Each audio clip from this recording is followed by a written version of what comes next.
What up, IDS Mob? Welcome to the Introvert Dating Success Show.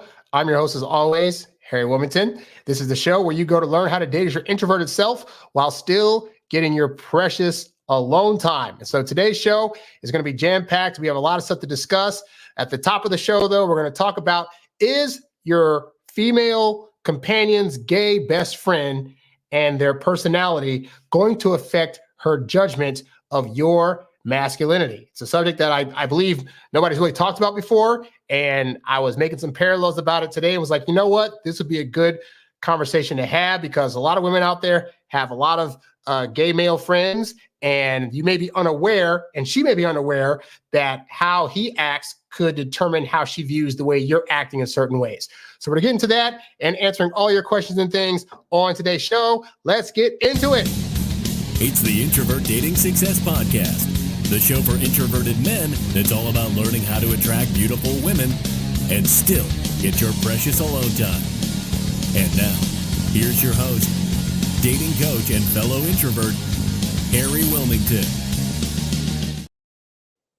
So as always, guys, to start off, of course, this show is ultimately about you. And so if you have any questions that you want to ask me during the course of the show, I'll be happy to answer them for you. If there are any subjects, like say I'm going over a longer part of the show involving a specific subject, then I'll just wait to the end of that. But while I'm talking about various subjects, if you have questions about those subjects, you can ask questions as well. Also, guys, this is the absolute last week that my ebook, Texting Women Like a Boss, will be available as a free download at my website, introvertdatingsuccess.com. That is just the 100-page book that teaches you the ins and outs of how to text women, the things to send and not to send, to have better, effective messaging to women. So if you want to get that for free, this is the last week. Again, go to the website, introvertdatingsuccess.com, fill in your name and email address, and that book will be available to you right away. All right. So with all that said, let's go ahead and get into the main topic at hand. So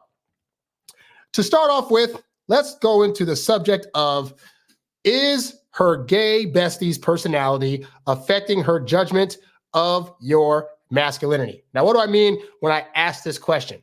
So here's the thing.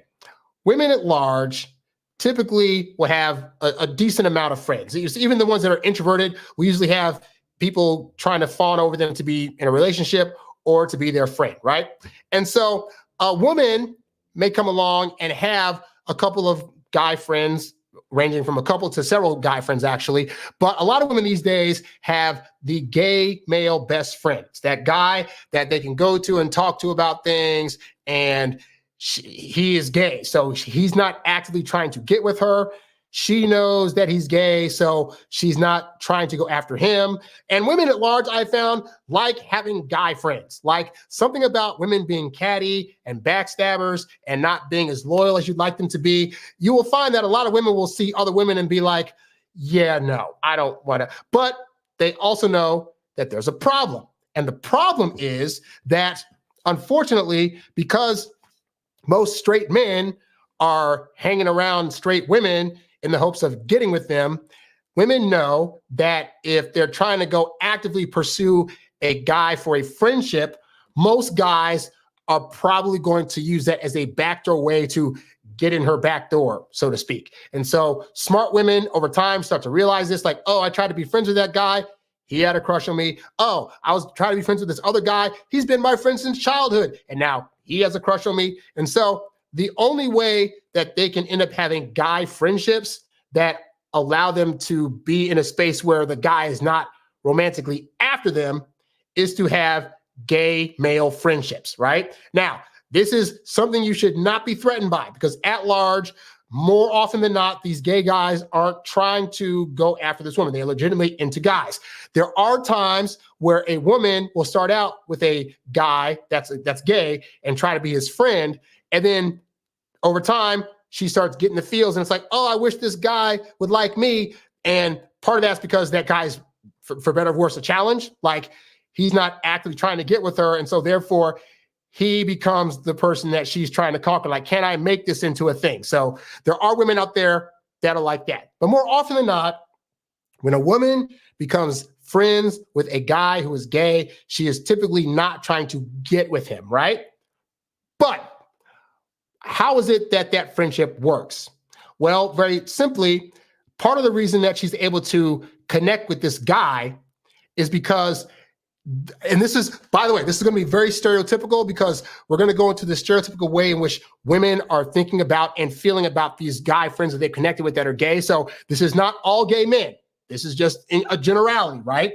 But a good variety of gay men display feminine characteristics, right? And so what women are basically signing up for is to be able to hang out with a guy that's been castrated. Like, he's a guy, but he's not trying to bring these masculine things to her to try to get her, to try to bed her and stuff like that. So it's essentially like having a male version of a girlfriend. They can talk about fashion together. They can do other feminine leading things, since not all gay men are effeminate, but there are quite a high number of them that lean towards showing feminine energy and being into things that women are also into, right? And so as a result of that, a woman has a friend that's a guy that may be catty at times, but not on the same level as a woman, that she can relate to and talk to about things, but it doesn't go the romantic route, right? So that's a little info about you, about most women's gay friends.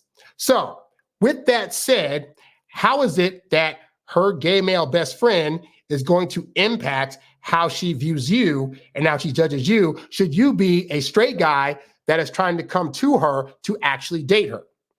Well, I thought about this for a long time, and I started to realize this because, back in the day, as I've said on the show before, because my dad died when I was young, I didn't have a lot of male influence growing up. And so unintentionally, because I grew up around mostly women, my mom, my cousins and stuff like that, there were times where I would develop or do things that were, in a woman's eyes, leaning more towards feminine energy than male energy. And I think a lot of guys, especially guys that grew up without any male influence around, they get butthurt when they hear that, because they want to think and feel that a woman should like me as I am. And if I just happen to do things here or there that are a bit more feminine leaning, well, that shouldn't be a problem because ultimately I'm a great guy. And unfortunately, in the beginning, when a woman does not know you, she's going to judge you based on what she's seeing and what you're doing. And that way it allows her to assess quickly and determine right off the bat if you're somebody that she's going to be able to date or not, especially women that have a lot of males trying to come to them to date them.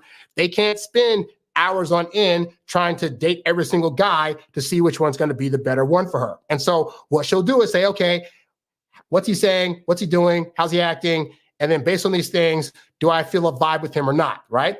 So here's where the gay male friend of hers comes into play, is that she has been with this guy that has been showing feminine style energy and doing effeminate actions and has effeminate characteristics about him for years, right? And she connected with that guy in part because she had no intention of getting with him. And she, in fact, wanted some kind of male girlfriend around, for better lack of term. Okay, I'm sorry if it's not a better term for that, but it is what it is, right? But here's the thing. A woman that has a gay male best friend, in terms of her dating life, still wants a guy that is masculine and showing masculine quality traits that she can be attracted to, because women want an opposite. Like, if she's full of feminine energy and doing feminine actions and saying feminine things, she wants a guy to come into her life that's going to be more masculine leaning, doing more masculine things, saying more masculine things in general, right? And so the problem arises when you, as a guy, in an attempt to try to get in her good graces and show her that you're a nice guy and that you're different from all these other guys, unintentionally start doing actions that her gay male best friend is also doing. And she views her gay male best friend as not a masculine energied enough guy for her to even want to get with in the first place. And so when she sees the behavior that her gay male best friend is doing patterned over to what you're trying to do, you're going to lose out. And so I'm actually going to give you an example of some of the things that you may unintentionally be doing that could be giving us off. And again, I'm preaching, I'm talking as a guy that did this stuff, like a guy that was overly dramatic at times, or, I still to this day talk really, really fast. I've had to learn to slow it down when I first start dating women, but like even something like that carries over from those days, And so I want to make sure that you are not unintentionally doing things that are taking you out of the running for women that you want to get with, simply because you're unaware and not understanding that these character traits that you're doing or saying or acting out, because she sees them from her gay guy friend all the time, she's going to correlate that behavior with you as like, oh, so I thought I'd want to date him, but he seems more like another one of my close male gay friends. She won't say that to you, but if you've ever had a woman say to you, you're just like a sister to me, or you're like one of the girls, that means that whatever behaviors or actions you're doing are very similar to the gay male friends that she has in her life. And I don't want that to happen to you, right? So let's go through this list. It's about 12 things or so. So the first thing you may be doing that her gay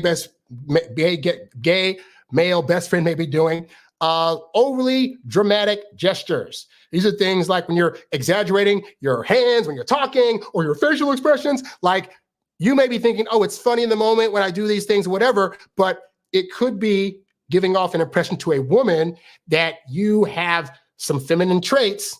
And, women are very scared about dating a guy that's on the down low, like he's not saying he's gay, but he actually is. And so these are things that women will start looking for. Is he overly dramatic with his gestures? That could be very much a thing that her gay male best friend is doing that's going to make her think, oh, well, so-and-so does this and now he's doing it. So maybe he's if not gay, at least having more feminine energy than I want if I'm a girl trying to go for a masculine man.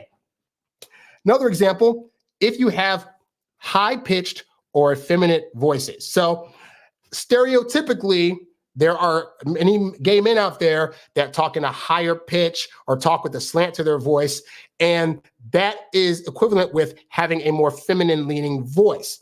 And it's interesting because I've seen a few YouTube videos as of late where there are these guys that like go on these shows where there's a buzzer in front, and basically the guy and the girl sit in front of this buzzer, they talk to each other for a little bit, and then when the buzzer lights up, if either person doesn't want to see the other person anymore, then they can press this button, and the first one that presses the button, the other person has to leave. And so I've seen several of these where the guys get on there and they're like, hey, so it's nice to meet you. And I come from a nice family. And their voice is high pitched, and it's very high registered, and they got this like feminine tone to it, right? And those guys across the board get buzzed off right away, And so this is why doing things like learning to talk in a lower register, learn to speak at a more even tone pace, learning not to talk like this, where you end all your sentences with an inflection that jumps up at the end, because that's what a lot of Valley girls do. Like you talking like that, even saying like, I say like a lot. Again, I grew up around a lot of women, but you doing these things and not being aware of it on dates could unintentionally be causing her to view you in a more feminine light, much like she's viewing her gay male best friend who she would never date. So you have to consider, can you work on a lower register? Can you work on being more even paced when you're trying to talk and get ideas out? Can you learn to actually say less or verbally say less while saying more at the same time? The whole like strong masculine man, that's still a thing. Like women on average say like 27,000 words a day, and men on average say about 9,000. If you're in the upper ranks of like 18 to 20,000 words a day, you are probably giving off feminine energy. You need to learn to say things in a more concise way. That's as concise as I can put it. On to the next one.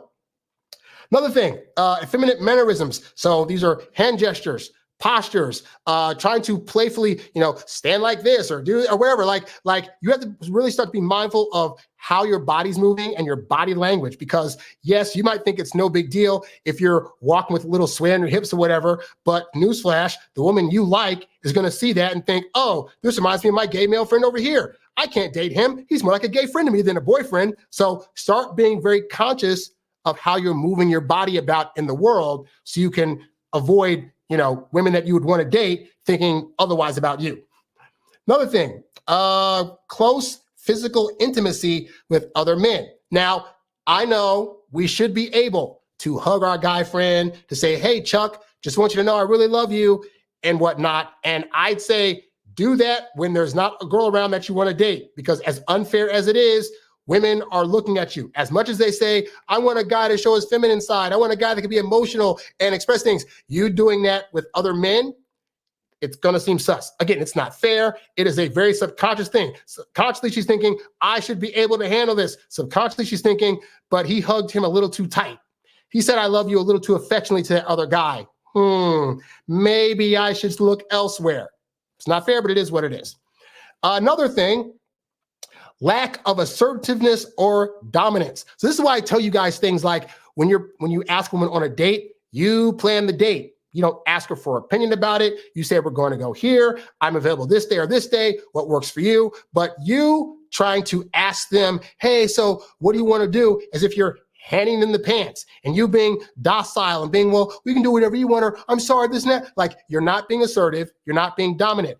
And I found women across the board typically want guys that are those things. They want a guy that can make a decision. They want a guy that can be assertive or aggressive at times because they know should danger arise, you're going to be able to step to the front and say, I got this handled. I can deal with this. This threat's not a problem. I've already got a plan mapped out. If you are not able to do that, sorry to say, she's going to view you as more of one of her gay male friends who she doesn't expect to defend her in a physical way at all. Real talk. Another thing. Excessive gossiping or drama. Now, let's be real. Sometimes you hear a juicy piece of something, and even you as a guy, like, oh my God, I want to tell everybody. Oh my God, this is so great. And you want to go to her and be able to gossip like a little girl about it. Oh, did you hear about so-and-so? Well, they this and that. Oh my God, they're that. I will say, at the point that you get into a relationship, you have a better chance of getting away with that. But until that happens, I'm telling you, you're thinking, if I go to her and be gossipy and tell her about secret things that are going on, then she's going to connect to me because women connect through communication. But that's not the kind of communication that you as a guy can get away with and expect you're going to be able to then attract a feminine woman, right? You being gossipy and little he and chucky with her, she's going to view you like almost like a gay guy, in which point she's not going to feel that attraction anymore because, yes, she's having a good time with you gossiping, but that doesn't build feelings of romance in her for you. Another thing, a preference for female company. Now, I gotta say, this was my problem back in the day, was that I got very good at being able to collect female friends, including ones that I wanted to date. But suffice to say, I was able to be around a bunch of females. And so you would think, hey, if I have a bunch of female friends, then other females will think, oh, he knows how to communicate with women. I'll be totally safe for him. What's actually happening is you are putting evidence around you that women don't date you. Because let's say you have like 5 or 6 really great female friends, and then a female comes along that you want to date. She's going to look at those 5 female friends and be like, and he couldn't get any of them. Like, none of them were attracted. Like, none of them. I can understand if he has like 1 or 2 female friends, but like 5, 6, 10, clearly something is wrong with him to where these women didn't even see him as an option. I gotta be out. So you might be thinking this is going to help you. It can actually be to your detriment having too many female friends. So this isn't to say, especially if you're an introvert, it can be hard in general to get friends. So I get it. Anybody you're trying to, that you gel with, you want to bring into your friendship circle. It's not the worst thing in the world, but try to add some guys in that also. Like at the very least, she needs to either see a balance or see that even if you have a lot of female friends, you often hang out with your guy friends more so to do like guy things, you know? But you having all these female friends, it does not work the way you think it would in terms of her attraction to you or seeing you as less than gay, if you know what I mean. Continuing on, having a lack of interest in sports or masculine hobbies. Now, again, I don't want to change you guys, but I'm speaking from personal experience. My interest growing up, I was into theater, I was into romantic comedies, and admittedly, telling women these things did not make them think I was less gay. At the very least, they thought I was just an effeminate dude. And it's not wrong to like those things, but I had like next to no masculine hobbies. I had to go out and get some. I had to go work on like building things and work on like, you know, like computers and other things that I could like make women realize like, oh, he has masculine things about him. And so it's always good in the general just to build new hobbies, to explore new options of things that you haven't thought of before, but really try to, you know, start working out, start watching sports, start doing things that are in masculine way. If those things just don't interest you and you're like, but I don't want to change and I don't want to have to force masculinity, you don't have to do anything that I'm saying here. I'm just telling you that from women's perspective, when they see that you have no masculine hobbies or you don't watch any sports, or you don't talk about anything that's related to like specifically guy stuff, they can't get a view of you as being a masculine guy if they don't get to visually see you interacting in guy stuff. So that's going to lead them to believe he must be a guy that's more feminine leaning. So that's cool. I'll invite him to go shopping with me, but like, that's not going to turn me on. Just something to consider. Another thing, lacking of mechanical or handyman skills. You should know how to do base level something. Like, for example, I don't know how to fix cars, right? I know how to change a tire. That is more than good enough to be able to say, hey, babe, if you get stuck on the side of the road, I got you. That'll let her know, oh, you do some masculine stuff. I know how to hang pictures. I'm not like a guy that knows how to, I mean, I've taken wood class and know how to like build things here and there, but like, I don't typically do I don't know how to do pipes. If something clogs my place, I hire somebody. If I want my place painted, I know how to paint it, but I also hire people for that. I have rods hung on my curtains. Somebody hire for that. Like, I don't do a lot of like masculine fixing things, but I know how to do small minor things here and there that at the very least women can say, oh, he knows how to use a hammer and a nail. That's pretty masculine. You not knowing how to do anything, like nothing. Women like to equate a guy knows how to work with his hands with knowing how to fix something or put something together should she need it done, and also that he's also handy in the bedroom, if you know what I mean. If you're not attempting to do with those kind of things, I got news for you. You're probably losing women. Again, not fair. I'm just putting it out there so you have the information. And then lastly, use of feminine slang or language patterns. Again, if you're talking like women, if you have a slant in your voice that sounds woman-leaning, if you're using women phrases in your talk, none of these things are going to make her think that you're a feminine man, make her think you're a masculine man. They're going to make her think that you're more of a feminine man, which she's seen plenty of with her gay best friends, right? And so all this is to highlight to you is that if you're unaware that you're doing things that may make women see you as gay or think you're feminine leaning or you're on the down low, none of these things are helpful. And because she spent a good amount of time around her male best friends, she has this behavior ingrained that when I see this behavior, when I see a guy act this way, when I see him do this thing or have these kind of interests and activities and qualities, then any guy that I see doing those things or acting this way is probably gay, or I'm going to get the feeling that he's gay, which is still going to turn me off from him, right? So be mindful of these things that I've talked about. Go back and rewind this section,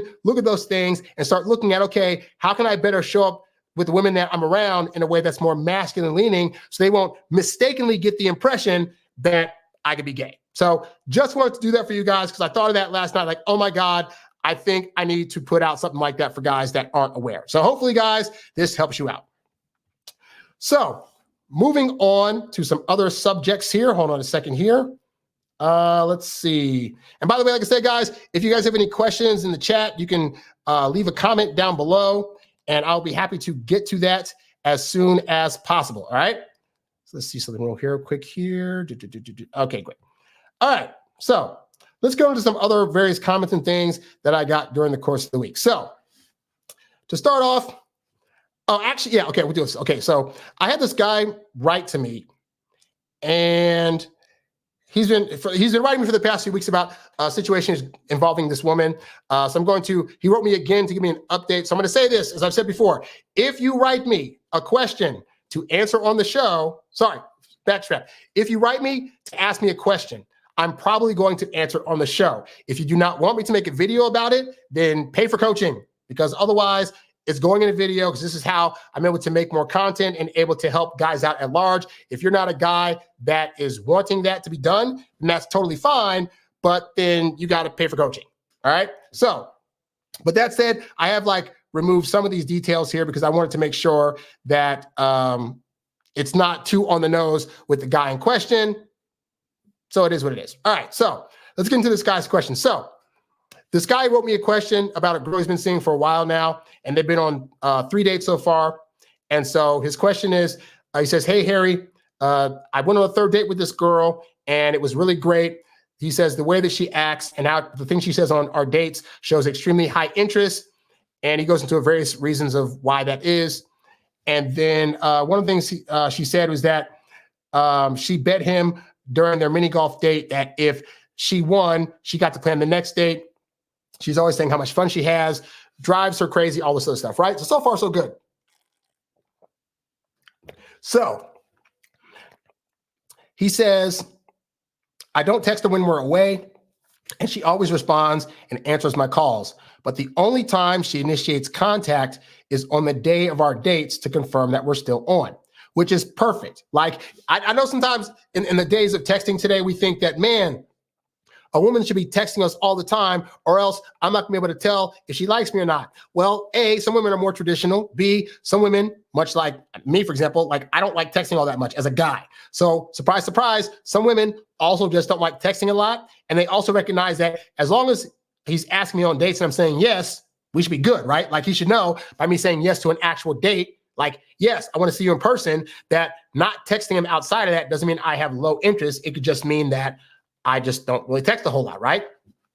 So he says, maybe she mirrors me and doesn't text because I don't text myself and want this to be a more traditional. She wants to be more traditional where I contact her to ask her out, which is fair. Yeah, in the beginning, you're going to be seeing a woman ideally once a week, at most maybe twice, but it should start at once a week until she starts wanting to up the ante, right? And so in the beginning, you shouldn't be assuming that either one of you are going to be spending long hours on end testing each other or seeing each other all the time. Like that's just not a realistic way to look at these various scenarios, you know?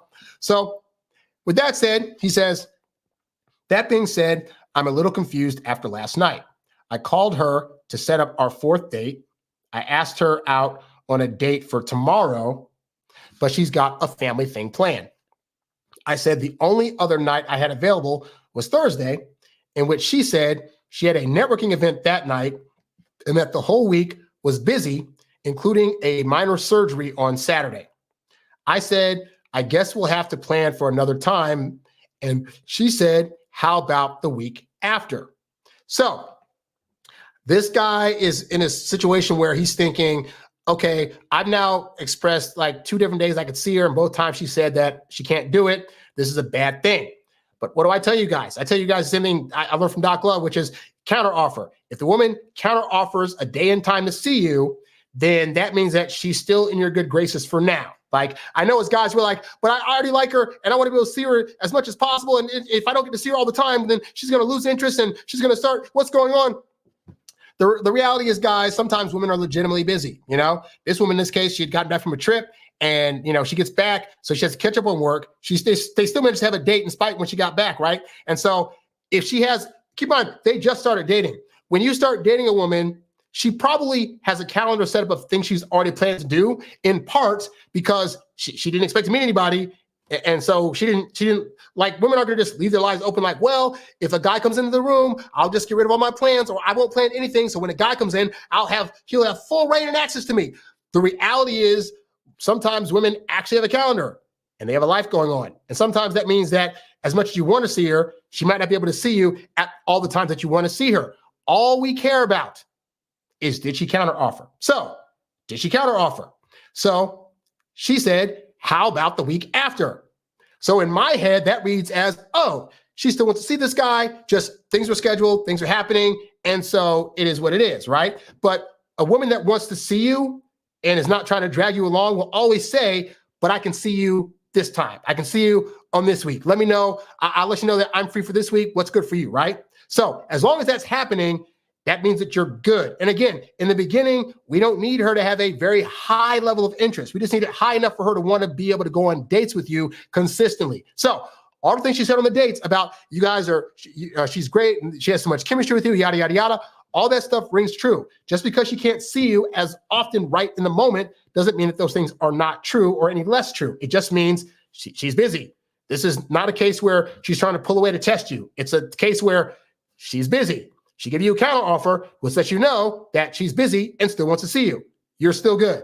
But anyway, so he said, I said we can do Monday, March 11th, which she did respond was a long ways away. So that indicates that she wants to see you. Like, it sucks that you can't see her for, like, I'm doing this show on February 26th, or what day is this? Yeah, 27th. So you can't see her for like 2 weeks.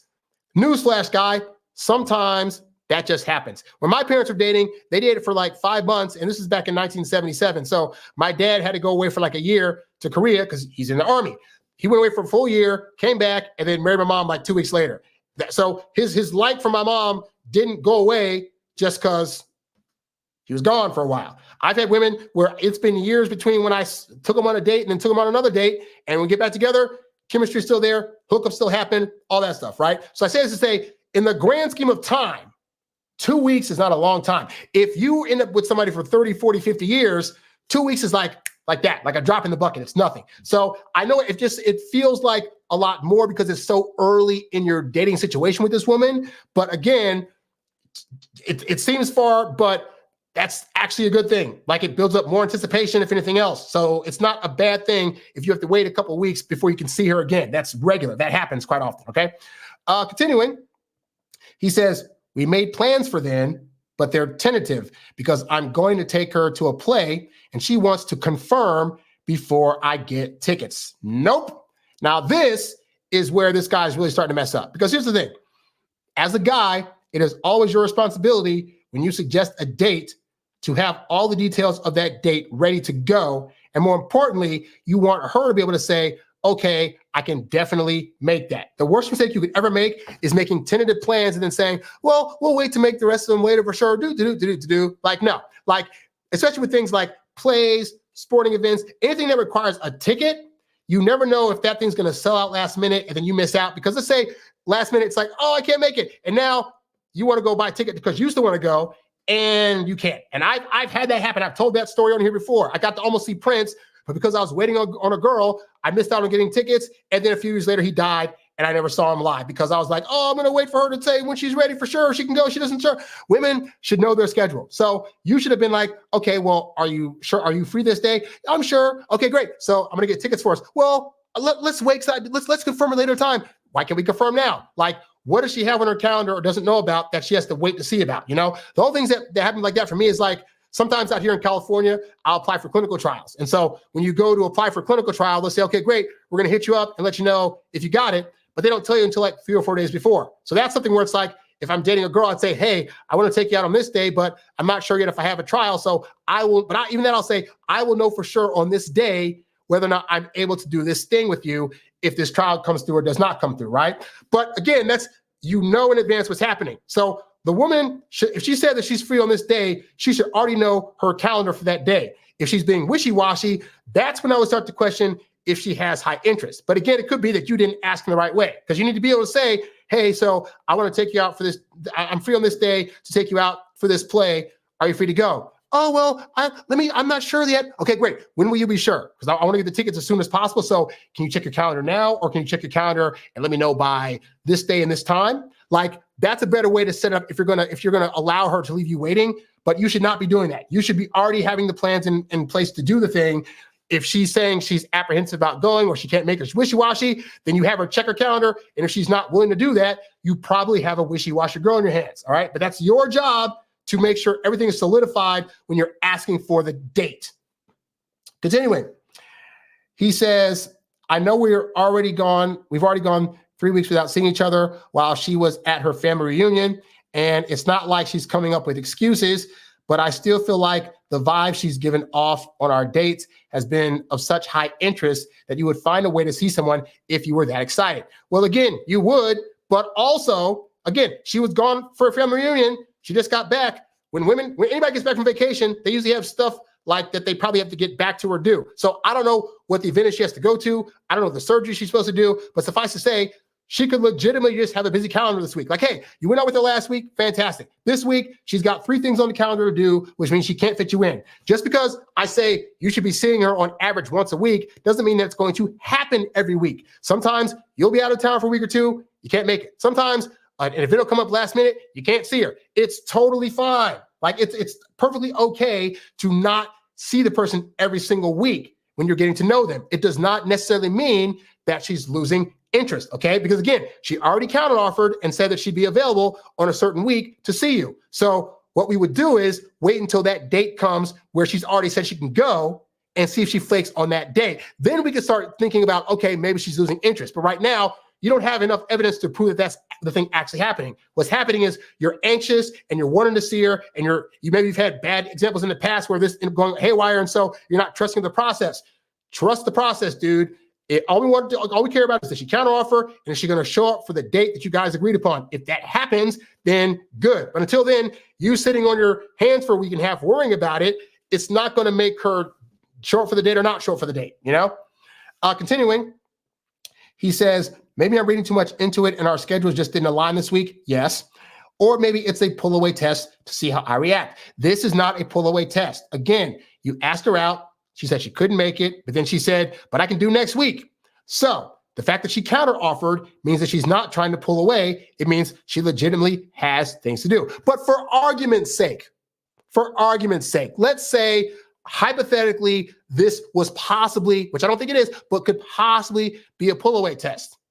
It could be an indication that you're either texting her too much or you're asking her out too much. But either way, you being patient, not being butthurt that you can't see her this week would then allow you to pass the pull-away test. Like, you not being like, oh my God, why can't I see you? We should do this and this.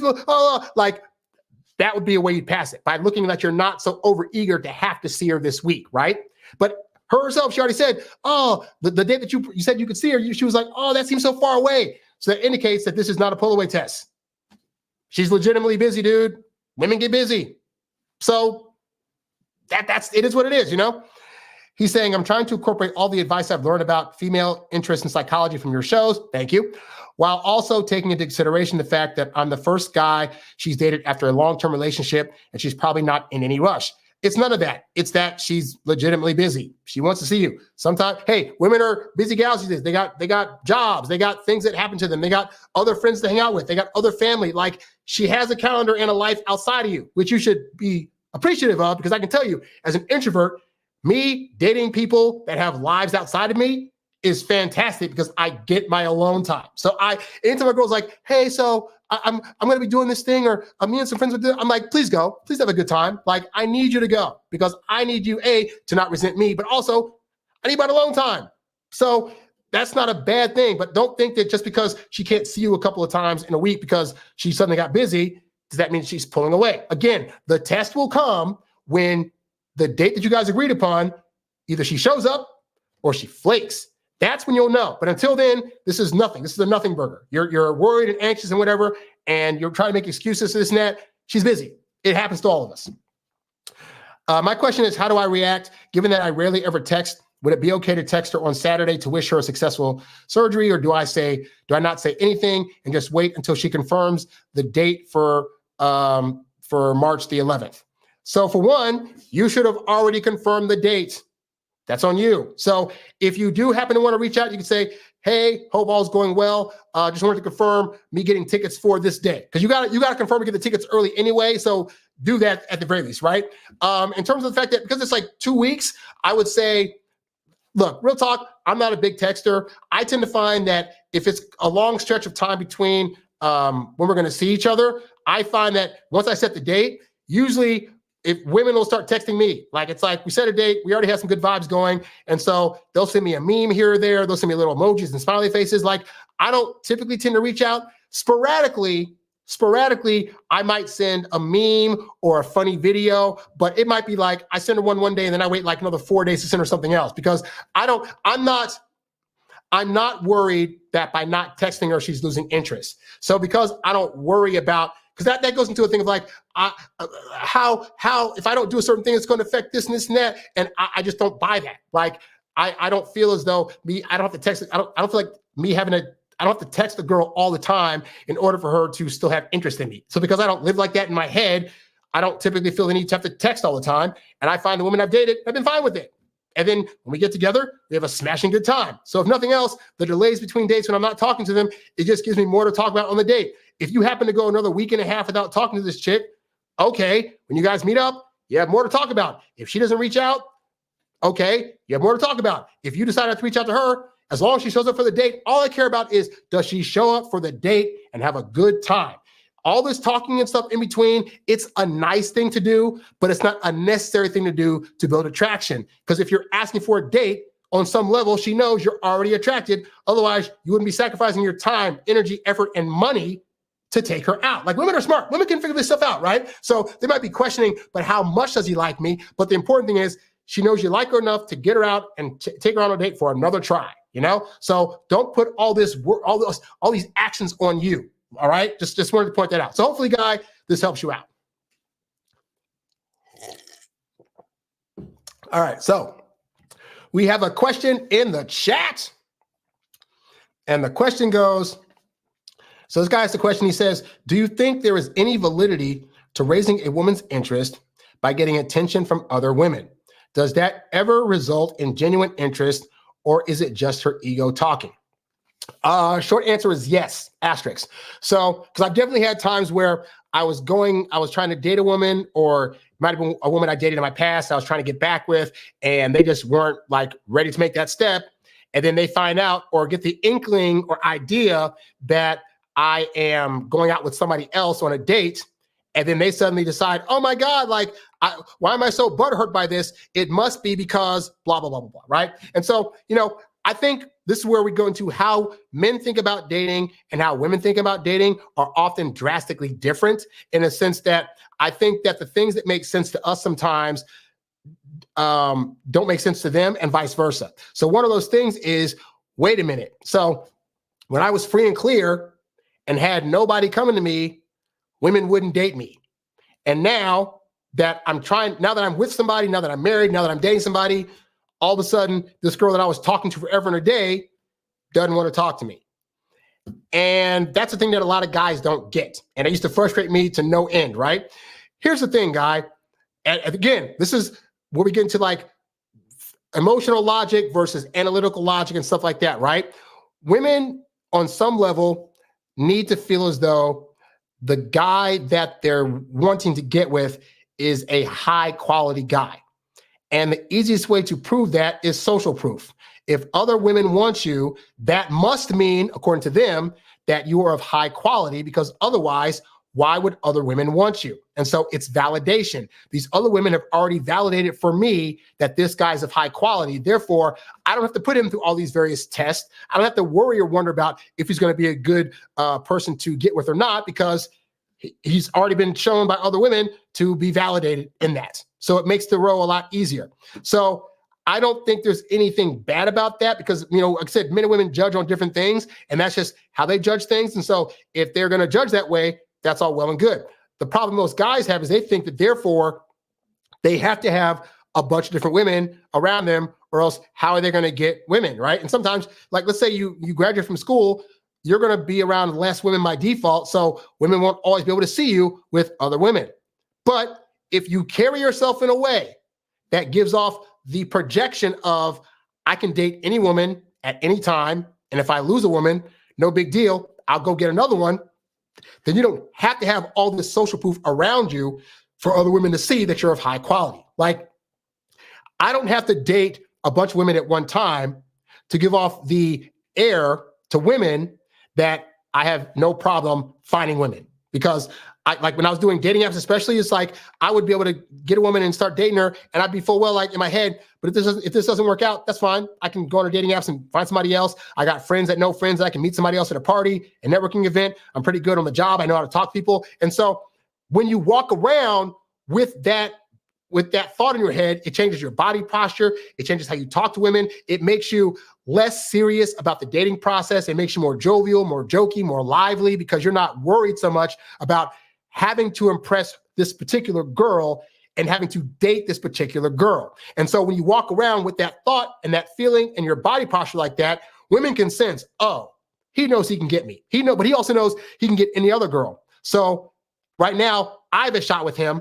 Do I want to risk losing this guy for him to then go out and meet some other girl? And women can sense the guys that have no problem getting other women, to where you don't have to have all these other women around you to prove that. This is why working with things like confidence, doing things like chasing after goals versus chasing after women will allow women to see you as a more highly valued guy. Because realistically, if you're chasing after goals and you're achieving them, it means you're getting an upper position in your job, you're getting more money, and therefore your position in life is going to be one that most women are going to also want in their man, which means women will be able to view you as that guy without the other women around. So that's why I say, and I don't think, and so with that said, I don't think that then cuts away from her interest being genuine. Like I think a woman that sees that you're able to get other women or have other women around you, that could propel her to make an assessment quicker about, oh, I actually want this guy. Or she was like hesitating to make a move, she'll suddenly make that move because when she realized like, oh, I could lose him. Sometimes the fear of loss will make a woman want to go after you,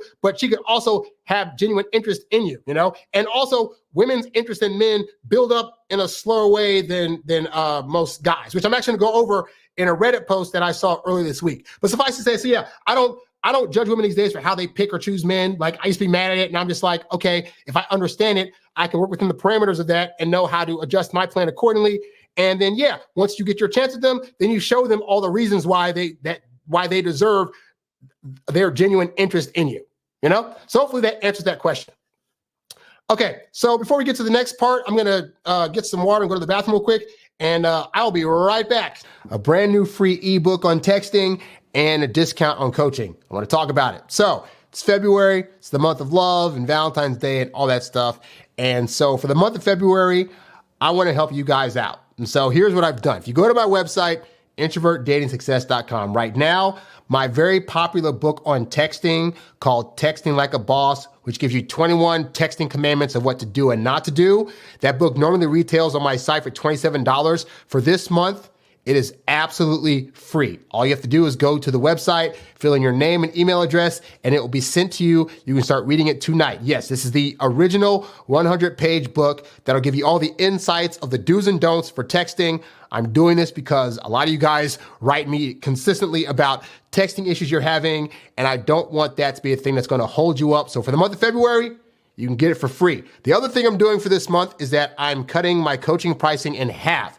So if you go to the website, you go to the coaching tab, my normal fee for that has been cut in half for both the hour-long session as well as the half-hour session. So whether you're needing to fix your texting situation or whether you want some one-on-one personal time with yours truly, these things are now available as a discount. And in case of the ebook, absolutely free for the month of February. So go ahead to the website, introvertdatingsuccess.com. You will see the texting book available on the front page of the website. And then for the coaching, click on the coaching tab. So hopefully, guys, this will help you out immensely. And I would love to be able to talk to you guys. If nothing else, get the ebook and read through it and start fixing your texting, because I keep getting messages about it, about what to do. How's it come she's not texting me back? What am I doing wrong with texting? You will now get to know that knowledge for free. So go to the website and check that out. Thanks for checking this out. I'm Harry Wilmington, and I'll catch you guys later. All right? Peace. All right, we're back. So I'm going to share my screen here real quick because I want to go into this scenario here. So hold on a second here. Make sure I'm showing up here. And let's see here on the screen. Come to the stage. All right. So I just entered the commenter's question about women's interest level raising to get attention, yada, yada, yada. So I want to talk about the fact that women's interest level changes and rises differently than men's do. Because I think, men go on a date or two, and after that first date, honestly, we're ready to jump their bones, we're horny, we're ready to get with them, whatever, all this stuff, right? And I've been telling you guys forever in a day, women's interest doesn't quite work like that. Like, women typically take a bit more time because they can go on a first date with you and have a perfectly lovely time, might even make out with you, might even go to bed with you that first night. But really, like, that first date isn't going to give her the full read for her emotions on if she really feels you as a viable partner. And I think sometimes men get upset by that. So I saw this comment on Reddit that somebody left. And so her comment's important, but what's more important is there's a comment in the comment section that I think really gives a better idea for you guys about how it is that women view attraction and how it builds for them, right? So let's get into this woman's comment. So this woman says she's 24 and she's worried about leading a 26-year-old guy on, right? She says, I've gone on one date with this guy and it went very well. We started talking a little over a week ago, and you can tell from the part of Reddit, they met on Hinge, and went on a date exactly 1 week ago. The date went very well, but honestly, he's not my usual type. Pause. Now, most of you guys would hear if a woman said to you, well, you're not my usual type, you'd be freaked out. Oh my God, does this mean she's going to leave me? Does she not actually like me? Is she going to use me? Yada, yada, yada. Sometimes women will just say stuff because they're just thinking they're thinking thoughts and thinking feelings, and they're thinking that I need to get this out somehow, and we're thinking it means a cataclysmic thing. Whereas for her, it could just be an observation. You're not the usual guy that I date, because it's true. If you're like a 5'6" guy and she's used to dating 6'2" ball players, you're not her regular type. But for guys, it sucks when we hear that, we start attaching, well, does this mean she doesn't like me? What's going on? And so she's not saying that here. Right now, she's just saying he's not my usual type. Pause. So I don't know what this means for my feelings yet, right? So then she says, and I haven't decided yet if I would actually be interested in dating him. I did get a little tipsy on our date and definitely enjoyed myself. So we don't know if that means that she hooked up with them, they made out, whatever, but she's enjoyed herself on this date with the drinks that she had, whatever, right? But I would like to go on another date to confirm that I actually like him because he seems very interested, and I'm worried about giving him the wrong idea if I don't end up having the same feelings. So what do I tell you guys all the time about this is why you as the guy should not be overly wordy or overly displaying of your feelings early on in the dating process, because what happens is the exact thing this girl's saying. He seems very interested, which means his interest level's up here. And if I don't have the same feelings yet after one date, because he's already showing it's up here and mine's only kind of here, but he has more. So if I don't show that same thing, then I'm giving him the wrong idea. So this is why you need to be more even keel on a date. You should not be thinking, I have all these feelings right away. I need to tell all my feelings and show all this stuff. Like, no, you're asking her on a date. So you start off, she already knows on some level you like her because you asked her on a date. But you doing extra on these dates is going to make women think, man, he likes me so much, but I'm not there. And so I don't think it's going to be fair if I keep dating him. And some of you guys have lost women simply because you showed so much interest that a woman that would have built up the interest that she needs to fall in love with you, instead she's like, oh, he's already there. I don't want to be fair because I'm a nice woman. I don't want to drag him on like other girls probably did. So I'm out. Do. So be mindful of that, guys. You can feel all things you want to. You can say anything you want on these dates, but are they helping you get the women you want? If not, consider an alternative to what you're doing now, right? So then she says, is it wrong to go on another date if I'm not sure about him? So many people commented in the comment section. I commented myself. I said basically like, you should go on like 2 or 3 dates. Like, you don't have a lot of feelings for him, that's fine. That should be happening. But I when I was reading through the comments, I saw a woman leave a comment that I thought was actually very, very helpful and very on point. And I want you guys to get the insight. So scroll down here. And she says this. Share shorts on the screen here. Okay, great. So she says the following. She says, I generally feel one of 3 initial reactions on first dates. Reaction number 1, I'm very attracted to this person, meaning I want to kiss them. Number 2, I'm not attracted to this person. The thought of kissing them is highly unappealing. Or number 3, I'm not attracted to this person. I would be okay kissing them. She says, and it's important, guys, I very rarely feel the first reaction, which is I'm very attracted to this person. And in the times when I have, the dates have never gone anywhere anyway. So what's she saying? All you guys that are like, I'm falling in love after 1 or 2 dates. Why isn't she there? This is what she's saying. More often than not, she's not going to feel that immediate, like, yes, this is my person on that first date. It can happen, but as she said, it is a rarity. So you guys cannot expect after 1 or 2 dates for her to already be there in her feelings. She may need more time. She says, if I feel the second reaction, I don't go on a second date, which is the I'm not attracted to this person feeling. Some people will say that attraction can grow, but I've tried in the past and there needs to be a seed for the attraction to grow from. So what is she saying? She doesn't have to have a full-on like for you after that first date, but she needs to be able to feel something that's like, this could possibly be a thing.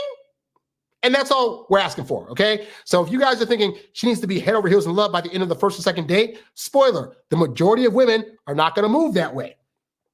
And then she says, all of my successful relationships have evolved from dates that have started with the third feeling, which again is I'm not attracted to this person. I would be okay kissing them. So this is why, guys, sometimes on that first date, you're thinking you don't have a shot. And then by the end of it, she's like willing to kiss you. It doesn't mean that she has a full-on attraction. It does mean, though, that she's not attracted, and she has at least enough of good vibes with you to be willing to kiss you. But again, don't assume that means she has full-on feelings for you just because you got to kiss or hook up out of it, okay? Anyway, she says, in those scenarios, as I've gotten to know the person, the attraction has grown. I'm no supermodel. Most women aren't. And the folks I date are fairly average looking. Most people are. But as long as I'm not attracted, there's room for physical affection.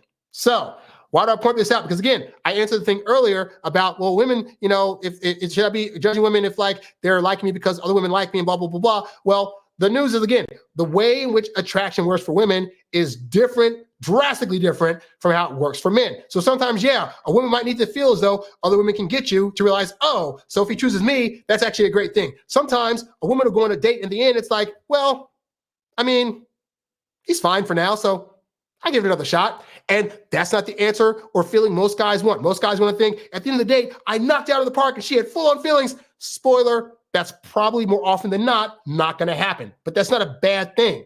Women take 2 to 3 months to solidify their feelings. They're doing their due diligence. They have a variety of questions they need to have answered in their head. They need to see consistency from you and build up an established thing of trust. So on those first few dates, all we care about is when you ask her out, does she say yes? And does she seem to be having an overall good time with you? Okay. If those things are happening, then you being worried about, but her like for me needs to be at like 75% or 80% right now. Let it build. Assume every woman that you go on a date with starts at a 51% interest, and that your goal is to get to 3 months. And in that 3 months time, your goal is to build it up to at least 85% interest, right? So give yourself that time. By the end of month 1, she might be at like a 72% interest. By the end of that second month, she might be at like 79%, all right? But don't think it's gonna go from 0 or 50% interest to like 80 after 1 or 2 dates. It can happen, but it's a rarity. So I just want you guys to see that because I thought it was a very interesting article. So I'll move that from the screen, put it back up here. We have a comment in the chat that says, I would never seriously date a woman with a gay best male friend. Men nowadays don't have any standards. You are in your, thank you, by the way, for the super chat. I appreciate that. I will say this, you are free to date the kind of women that have or don't have the kind of friends that you want this one person to have. As a person that lives in Hollywood, I will say it is very hard to find a woman that has not one single gay friend.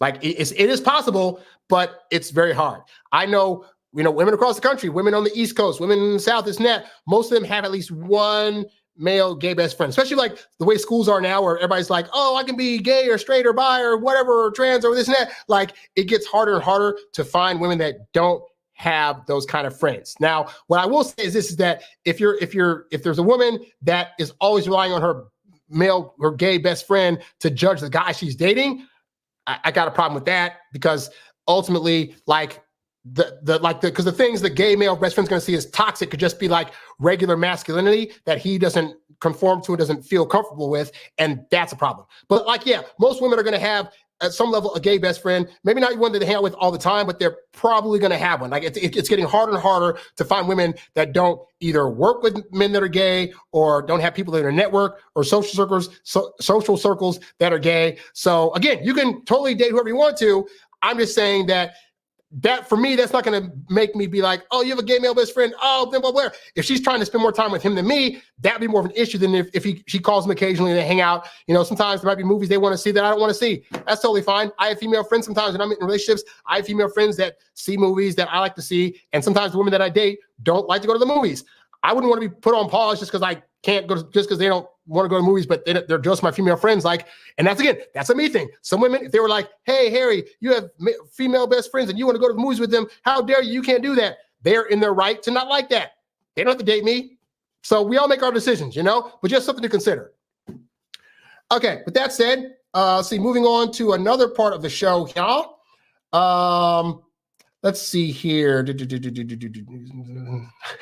Okay, so we'll get into this. Hold on a second. So this is an interesting conversation I had with a fellow, I'll say with a person I was coaching this weekend, right? So I was talking to this guy.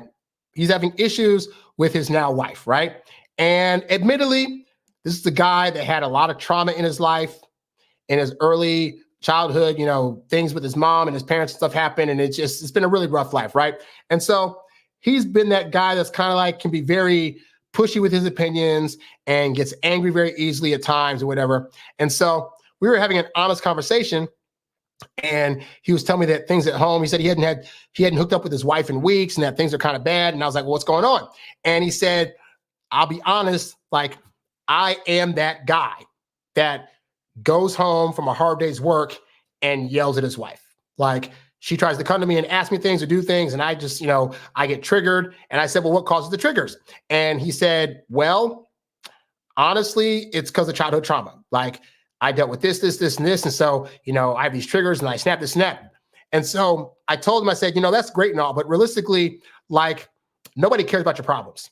Like, we will have empathy for your problems, but if your problems and your traumatic past affect the way that you're interacting with me, that now becomes a problem. So I said, most women are, admittedly, because I know women get a bad rip for at a drop of a hat, they're going to leave this net. I have found that most women will deal with a lot. Like, if they're with a guy that they love and they can legitimately see it going long-term, they'll put up with cheating. They'll put up with being yelled at. They'll put up with all kinds of bad treatment for a long time. But at some point, that woman will leave when she's had enough. And so I told him, I said, realistically, like, you can keep using her as a punching bag, but what's going to happen inevitably is that over time, she's going to start to realize, like, this. And again, they dated for a long time before they got married. So it could just be she had a traumatic childhood too, and she's used to just treatment, and that could be her comfort zone. But I said, usually most women at some point get the galls to leave, So anyway, so after that part of the conversation, he then said, he talked about the whole hookup thing again. He was saying, like, yeah, like, I have to get used to the idea that, my wife's going to want less sex because that's always how it goes. That's what normally happens in marriages. And I looked at him and I was like, that's not a normal thing. And he said, what are you talking about?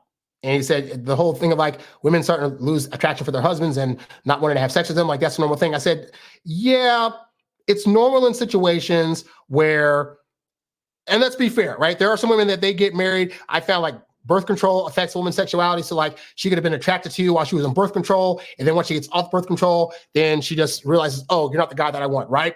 And then there are also women that, like, they marry guys for their money. Look, women can use guys, right? So we're going to get that out of the way. Sometimes that happens. But more often than not, what I found happens is, and men don't want to admit this, they get into a relationship, they think they got the woman, they get lazy, they start treating her as less than, they start yelling at her, starting fights, saying, that's so stupid, I'm not going to do that, how dare you try to change me, blah, blah, blah, blah. And then the woman just is like, that doesn't make me feel like you understand me, that doesn't make me feel like you really care for me, this doesn't feel like empathy. And women's bodies are going to react and respond based on how you or the guy are treating them. So if you're treating them with respect, if you're showing them fun times, if you're acting like their opinions about things matter, if you're not getting triggered to fight them all the time, their bodies, I find, are naturally just like, I want to touch all over this guy. I want to feel this guy. I told him, I said, when I was dating this girl one time, we were on the verge of breaking up because we were starting to have, I'll say, more disagreements, right? But even with that, she was still trying to hook up with me. So it's like, even in that state, the fact that she was still willing to hook up with me means that I wasn't treating her so bad that she wasn't still sexually attracted to me. So I said to him, if you're yelling at your wife all the time, if you're constantly triggered, if you're saying mean things to her at the end of the day, is it any wonder that her body would, like, steer away from you? But that's a lot of guys. A lot of guys end up being unaware that the ways they're showing up are making their women's bodies naturally just want to, like, not be with them. Like, just completely, like, the woman can't get wet for you if you're yelling at her. Woman can't get wet for you if she feels misheard and misunderstood. Like, that's just the way that women's bodies are. They're going to react positively to when they have positive feelings about you. If you are causing them to have negative feelings, is it any wonder that you wouldn't hook up? So I told him, I said, in my past, I've discovered that most women, they don't, like, as if the relationship's going really good, they only want to do it more. Like, to the point where, like, they'd want to do it more than I do. Like, I'm 42. My libido is starting to, like, go downhill. So I can regulatorily be like, if I just do it like 1 or 2 times a week, I'm pretty good. Most women I date, I find, because I treat them well, I know how to respect them, most of the stuff, then, like, they want to keep doing it. And they want to create opportunities for us to do it. Like, hey, I bought us a hotel room this weekend to do some stuff. But that's what happens when you are doing the right stuff. So because this guy is saying, like, oh, he's making the excuse of, like, well, women's sexual drive just naturally falls off. That's just the norm. It's like, that's your norm, but also your norm is disrespecting your wife and not being kind to her. Like, so is it any wonder then that you're going to see that as the norm? But if you saw that growing up where, like, your dad or whoever also was disrespecting your mom, or people in your family the guys in your family were disrespecting your aunts and your cousins and whatnot, then yeah, you're going to think that's the norm. I grew up in a family where a lot of relationships are positive. My mom and my dad can get enough of each other. My brother and his wife, like, same thing. So it's like, but it really does speak to like the excuses we give ourselves to say that something is normal because that's what our reality is. This is why I treat you guys, right? Is that you can't buy into the stories that you're telling yourself, and you can't buy into the stories that the world is telling you, or that the world's giving you indication might be true. Like this whole like, oh, women don't want to have sex with their husbands. Sorry, I grew up around people that women would love to have sex with their husbands. They wanted to do things for them, wanted to be there, wanted to be able to take them away and all sorts of stuff. And I get it. Maybe just people in general, on average, are crappy people. But you have the opportunity to learn how to not be a crappy person. So when you get with a woman, she's going to want to do it all the time. That's why I got a website. That's why I got a YouTube channel, right? So you have the time and the ability to learn how to communicate better, how to understand how women think, so you won't just call them all crazy. And so as a result of that, they'll feel as though you can relate to them. And as a result, they'll want to have sex with you. It's amazing how often women want to hook up with you, including your wife, including your girlfriend, fiance, when they feel as though you understand them and don't see them as stupid. It is amazing. So I told this guy the same thing. He's like, what do you mean? Like, oh, yeah, like, that's not normal, dude. It's only normal if you're doing all the wrong things and if you're treating her bad. So if you're treating your wife bad, yeah, the norm for you is going to be no sex. I said, you know what? You need to go home and straight up, like, go home, take her some flowers. And then for the next week, if you feel yourself, because again, women might be empathetic towards your traumatic past. But if it affects them negatively, eventually they're going to stop caring, because all they care about is that you fix the shit to make sure that you were able to show up in a way that she can better live with you, right? So I said for the next week, if she does something or says something, because he said she asked him a question and she was going to go out, and he just got mad. And it was a nothing question, but he was already getting triggered about, oh, I know what this is supposed to mean, blah, blah, blah. I said, before you actually react, take 10 seconds and say, wait, I'm feeling a thing. Why do I feel this thing? Why am I feeling this anger? Why am I feeling upset? Is it something I ate today? Is it something that happened at the job today? Like, why am I feeling this anger in this moment for this thing that she said or did that, if I'm being an objective observer, is a nothing burger? Am I about to make this a bigger thing than it needs to be? And if so, why? I said, do that every single time. It's going to be hard. You have to like really concentrate on doing that, but do that for like a week and start to see where all this stuff lies, because it's not her. Like, she seems like she seems like a pretty decent person. So like, it seems like you need to work on stuff on your end. Now, there could be stuff on her end, and those are conversations to have, but you're the guy. You're the leader in the relationship and of the household. It starts with you. So if you're not able to analyze where you're going wrong, you definitely can't analyze where she's going wrong, because she's following you. Just some things to consider, guys. So I wanted to point out that conversation that I had, because it was just really like an interesting conversation that we had with that guy. By the way, guys, this show is about you. If you have any questions you want to ask me about dating stuff, you can ask me in the chat. I'll happily answer it, because I charge a lot for coaching outside of this. So definitely get it in while you can. Also, this is the last week to get my ebook, Texting Women Like a Boss, for free at the website. So if you go to the website, on the front page, fill in your name, email address, you will have the 100-page book sent to you, but it is a book all about the ins and outs of what to text and what not to text, so that way you can attract women and not scare them away with your unhinged messages. So again, that book is for free for this last week at the website. All right. So let's see what else we got in the things I want to talk about here. Okay. So I'll answer this question. So this is a question I saw on Reddit, and I can't believe, well, I was this guy once too. I used to go through the same situation, so I'll go ahead through it, right? So here's the situation, right? This guy says, I used to work with this girl for about a year, and then we both moved on, but recently we have started to hang out. Notice he said hang out. He didn't say we started to date, which means I imagine when he's asking this woman out, he's not saying let's go on a date. Guys, women need to know, is this a date or a friendly hangout? If you set it as a date early on, she'll know, okay, the direction he's trying to take this in is towards a potential relationship. As soon as aren't there yet, but it's potentially leading towards that. If you say hang out, she's going to start thinking this is leading more towards a friendship. Maybe he just wants to be friends. It is what it is. Totally fine, right? But then what happens is, if you go that route, at the point that she starts catching on, like, oh, wait, maybe he wants us to be romantic, she's going to try to put blockers in place to make sure that doesn't happen. So he says, we've hung out twice and are planning to go hiking as our third. She asked to bring her friend, who I know and keep in touch with occasionally, and she used to work with us as well. There has been subtle signs of attraction between us. We have known each other for a decent amount of time and seem comfortable around each other, so I don't think it is a safety thing. I agreed to have her come along. What should I expect? Is this good or bad? What signs should I look for? So I wrote some answer in the comment section, but I'm going to tell you guys right now, right? So when a woman comes to you and asks you if she can bring a friend along on a date, what does this actually mean? Does it mean that she actually has interest, but is just wanted to bring a friendly friend along, or is she trying to C-block the entire situation? Well, believe it or not, there could be one of two things that are actually going on when she asks a friend to come along. And regardless of what she's doing, the response you should have should always be the same. All right. So let's go over the first scenario. First scenario is she invited a friend along. You said, let's go hiking. And she said, hey, I'm going to bring so-and-so along. Scenario one is she's caught on that you have interest in her, and she realizes I'm having a good time hanging out with this guy, but I don't want to have this become a thing where we're dating each other. But now I already agreed to the hangout, not date, but hangout. But I don't want to look like the bad girl that's going to hurt his feelings and whatever. So I don't want to cancel.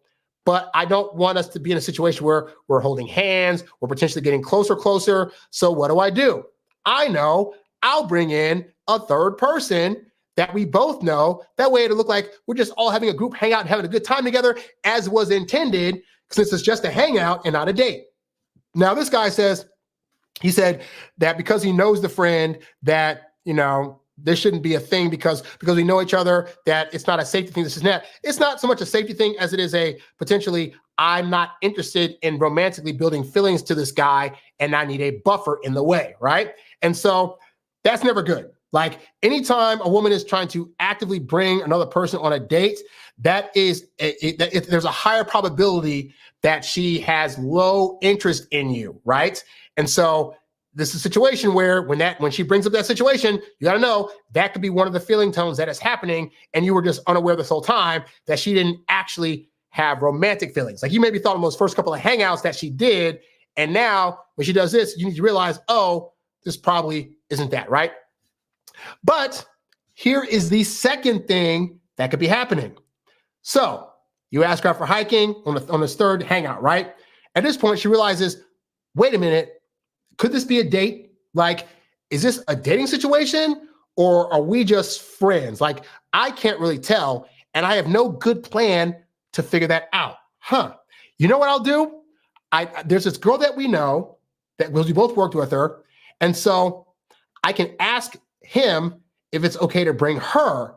And if he says that it's okay to bring her, then that means that this really was just a hangout with friends, at which point I know he's not romantically interested. So she could be using this as a passive test to be able to see what you're going to answer that indicates to her if these hangouts are supposed to be dates or supposed to be hangouts. Because if you say to her, well, this isn't, but this is, why would you want to bring her along? And she'll say like, well, this is supposed to be a hangout, right? Like, oh, well, I mean, I thought it was be more like a date. Then she'll know, aha, it's a date. Now that's what she thinks is going to happen. But what most guys are going to do is what this guy did, which is, I don't want to hurt her feelings, and I don't want to like let her know that I like her, that I consider these dates if she's not ready for that. So I guess I should say, bring the friend along. Yeah, bring the friend along.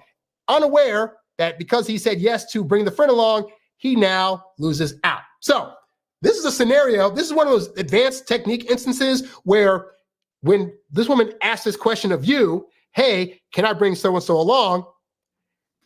She's either testing to see if you like her, or she's trying to put a buffer in the way, right? And you're not going to know which one she's doing based on the question. This is how, women are tricky. They've learned over time how to sneak in testing questions about things to where she can get an answer, and based on whatever your actions are, she can determine what that answer is that she's reading into, and you'll never know. Like you say, yeah, bring her along. And then all of a sudden you don't know if she actually likes you or if she doesn't like you and wants to bring a friend along to buffer it, right? So this is why you as the guy should always be leading the dating situation and knowing how to put up boundaries or let it be known what your actual agenda is with the girl, which is why you don't call dates hangouts. If you're interested and attracted to a woman and you want to see her, you call them dates. Hey, Sally, I want to take you on a date. Hey, let's have a date to go hiking. You put the word date in there so she will know which direction you're taking this. So with that said, in this situation, what are you supposed to do, right? Like I said before, the response across the board should always be the exact same.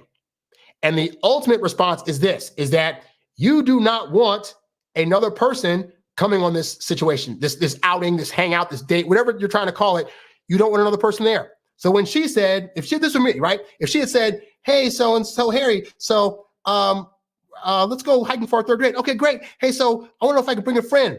My response would have been, you know what? I know I should bring so-and-so. We know her. I said, you know what? Hey, you know what? She's actually a great person. I would love to see her at some time. But like, honestly, right now, I kind of want to like just have us time to get to really know each other. So I'm going to say for now, let's plan something with her specifically later on down the line, because I got some great hiking places I want to show you. And I got a picnic prepared and I want it to just be us. And you were in your full right to say that, because honestly, that's what you want. You don't want a buffer there. You don't want somebody that's going to be cock-blocking you the whole time. So I would basically, in that nice way, say that's not flying. Now, at that point, one or two things are going to happen. Either she's going to be like, oh, okay, cool. And then she's going to flake last minute. Oh, something came up, I can't go, which lets me know, oh, so she's not trying to date. Okay, cool. Or she'll say, oh, okay, no problem. We can still do the thing. Heck, I would darn near say like, hey, if you're trying to bring her along, that's great and all, but I'm not feeling that. So if you two want to go by yourselves, that's totally fine. Oh, no, I want to go with you. Okay, great.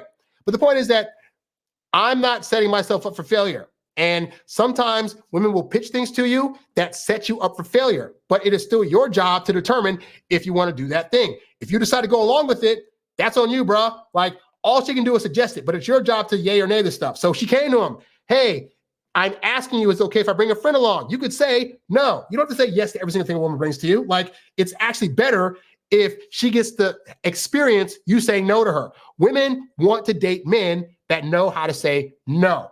And sometimes they'll do things like this to test out if you have the ability to say no, in addition to figuring out if you're trying to date her or be hangouts, right? But either way, whether she was testing or whether she was trying to block this guy, the answer should always be no. In the first 3 months of dating, you do not do group dates. You do not bring people along. That should just be a blanket rule. If you decide to go along with that, guy, that's on you. It's giving you a misread, but it's your fault for saying yes to it in the first place. All right. So hopefully, guys, understand why when the women bring these questions to you, you say no. Same thing for if she wants to bring family members along. Same things for if she wants you to come to a party where her friends or family are going to be. It should be no across the board until you get to the boyfriend and girlfriend status. All right. So hopefully it helps you out. Good old water. All right. We got a question in the chat. All right. Questions. Question in the chat. I love this. He says, hey, Harry, I have my 5th date tomorrow with the girl I told you about 2 weeks ago. Do you have any advice for what I should be doing at this point other than having fun and hooking up? I plan on letting her bring up labels since you said it's best to let the woman bring up relationship labels. And if I bring it up, it will scare her away. Well, my honest response is, if it's your 5th date and you told me about her 2 weeks ago, so that means you're your 3rd and 5th. So you're at date 5. You're nowhere near ready for that conversation. Like, so there's really nothing to say. Like, yeah, keep doing. Here's the thing. In your head, you've been on 5 good dates, right? So to you, that's consistency. That's you showing her who you are. Women need, I say on this program time and time again, they need 2 to 3 months. So 5 weeks, 5 dates to you seems like a very long time to be dating somebody. You've spent hours with this woman at this point. You're like, it's been hours. It's been 5 dates. I know Harry said that I should wait for her to come to me, but really, it's a long time. And hey, when I started getting really good at this, I had to do everything I could to not say things, to not bring up feelings, to not be like, well, it's been 5 dates. Where do you think we're at? How are we doing so far? Like, I would just have to know the goal is 3 months. So all I got to do, dude, make it easy. Dating could be the easiest thing in the world if guys would just let it be easy. So we're thinking it's been 5 dates. We got to start having conversations and titles. you should not be thinking about titles right now. You're on date 5, right? You should be consistently doing the things. 5 dates in, that's around a month and a week. You still got at least another month and a half before she starts giving you the conversation of, so are you seeing anybody? So I just want to know, what are we? So my friends are talking about us going out, and they were asking me, like, what are we doing with ourselves, blah, blah, blah, blah. If she hasn't brought it up, trust me, it's coming. But you have to let her be the one to verbally say this stuff. So your only job in the dating process is to show her a good time on dates, give her good hookups, and keep repeating that until she starts to realize she wants more of this and she wants it on lockdown. I'm telling you, if you haven't experienced it before, I'm telling you, in my relationship, the last few relationships, women were the ones that came to me. Hey, so can we just be a thing? Hey, we've been dating for a while. What's going on? And don't think she's going to get mad at you. If she gets mad at you, all you say is, why are you mad? Are you thinking we should already be in a relationship? Like, talk. Tell me what's going on. Let her be the one to out herself, right? But you don't lose anything for just consistently doing what you're doing. So it's date 5. Spoiler, she's probably not going to bring up on date 5 you guys being in a relationship. If it happens, it's a miracle. It is a rarity. But most women I find between dates 8 to like 10 or 11, they'll start bringing up these questions. So for now, enjoy yourself. If you're getting hookups, keep doing that. If she's saying yes to dates, you're good. Like, don't put so much stress on yourself to have to make this be a thing, or to try to pressure into a thing, or to start thinking, well, it's been 5 days, but she hasn't said anything. Is she just using me for dates? Like, none of that's going on, right? If she keeps saying yes to dates right now, just keep doing that. Again, it seems like, because there's a thing called the what's it called? The illusion of action.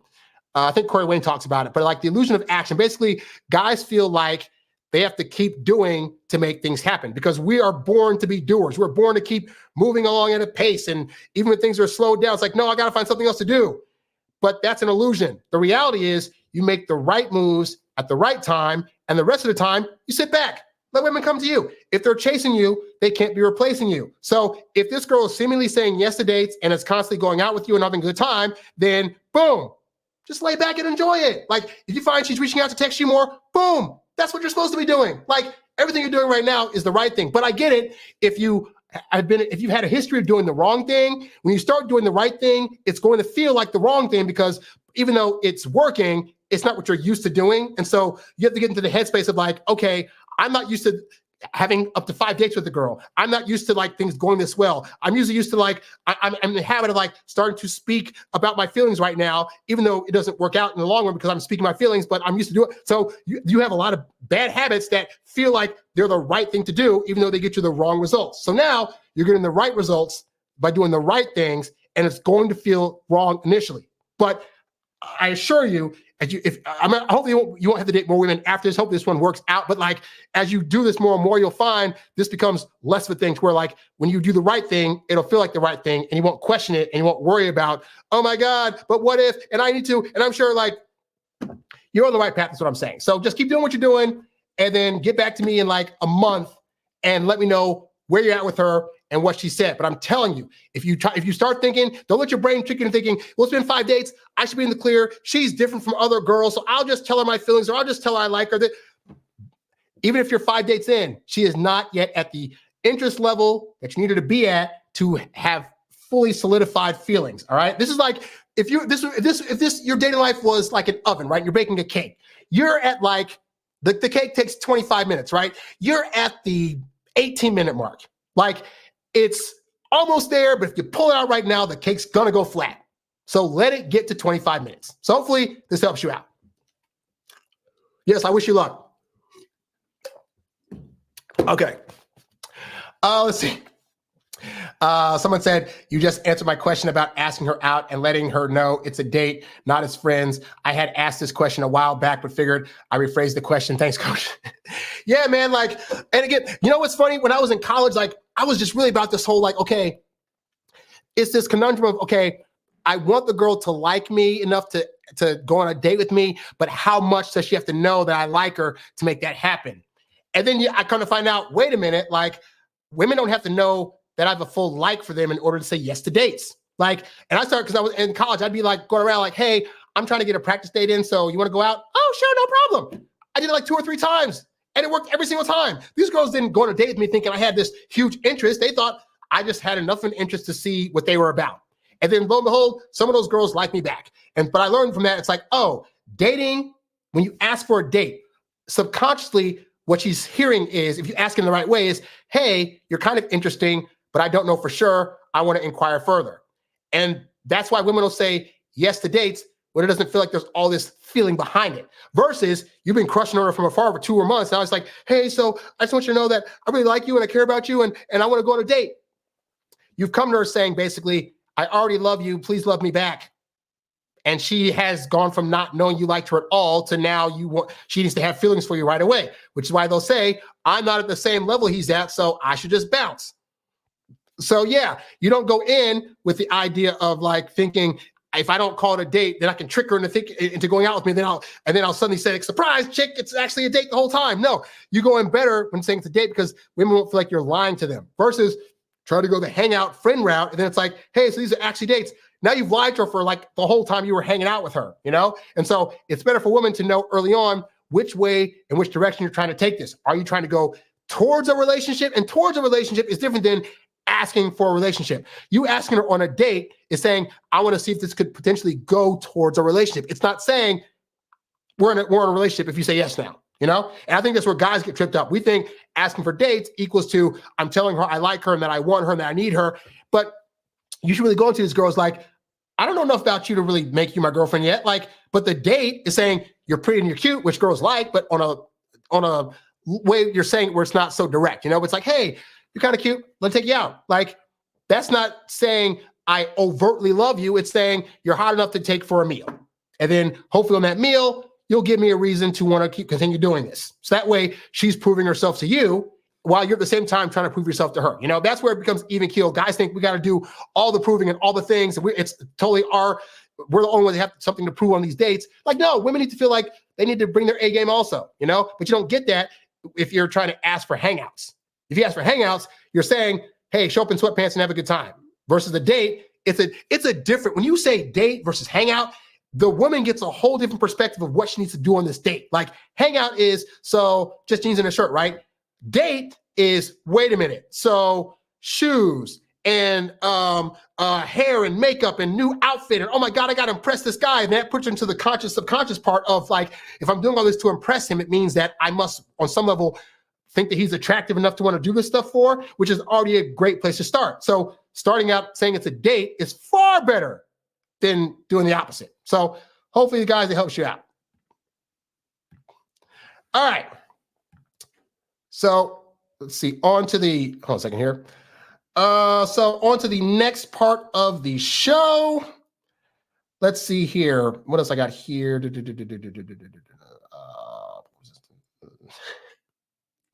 Oh, okay. Yeah, I got this comment. Okay, hold on a second here.